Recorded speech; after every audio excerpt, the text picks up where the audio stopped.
జీవన సూత్రాలు, అమూల్య సత్యాలు. సాటి జీవి పట్ల దయ కలిగి ఉండటం, తెలిసో తెలియకో చేసిన తప్పులను క్షమించగలగటం నిస్సందేహంగా గొప్ప గుణాలు. ఈ వాక్యం మానవ సంబంధాల్లో అత్యంత విలువైన రెండు గుణాలను, దయ మరియు క్షమాశీలత గురించి చక్కగా వివరిస్తుంది.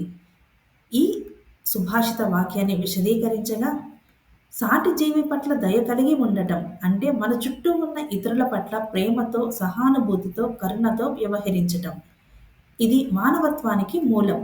దయగల దయగల మనిషి ఇతరుల బాధను అర్థం చేసుకొని సహాయం చేయగలడు. ఈ గుణం సమాజంలో శాంతి, సౌహార్దతను పెంపొందిస్తుంది. తెలుసో తెలియకో చేసిన తప్పులను క్షమించగలగడం అంటే మనిషి తప్పులు చేయడం సహజం.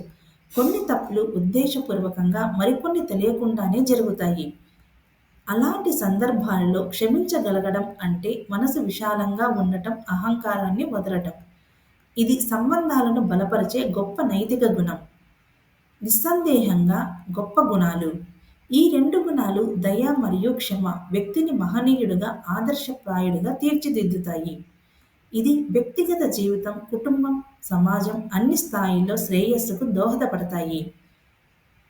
ఈ వాక్యం మనకు చెబుతుంది, మానవ సంబంధాల్లో గొప్పతనం శక్తిలో కాదు హృదయంలో ఉంటుంది. దయ చూపటం, క్షమించగలగటం ద్వారా మనం నిజమైన మానవులుగా ఎదగగలము.